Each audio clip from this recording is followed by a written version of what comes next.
Hello friends, welcome to RTA சமையல். இன்றைக்கி ரொம்பவும் டிஃப்ரெண்ட்டான ஒரு கீரை தாங்க காட்ட போகிறேன். கொடி பசலை. இந்த கொடி பசலை யாருக்கெல்லாம் தெரியுமோ அவங்களாம் இதை மிஸ் பண்ணாமல் சாப்பிடுங்க செஞ்சு.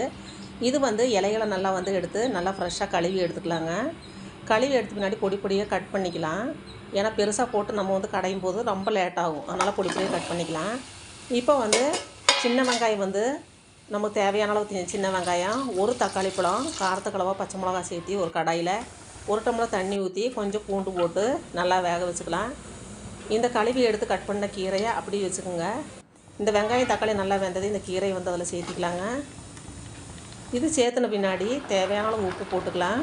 உப்பு நம்ம இப்போ போட தேவையில்லை. கொஞ்சமாக ஜீரகம் போட்டுட்டு கடைசியாக நம்ம கடையிற நேரத்தில் உப்பு போட்டுக்கலாம். இப்போ நல்லா வெந்துருச்சு, ஒரு கொதியிலே வெந்துடும். இப்போ தேங்காய் எண்ணெய் ஊற்றி உப்பு போட்டு நம்ம பருப்பு மத்து வச்சு நம்ம கடையலாம். இல்லைன்னா நம்ம மிக்ஸி ஜாரில் ஓட்டு ஒரு ஓட்டு ஓட்டி எடுத்துக்கலாங்க. இப்போ இதுக்கு ஒரு தாளிப்பு கொடுக்குற தேங்காய் எண்ணெய் ஊற்றி கடுகு போட்டு வெங்காயம் கொஞ்சம் பொடி பொடியாக கட் பண்ணி போட்டு இந்த கீரை எடுத்து அதில் ஊற்றிடலாங்க.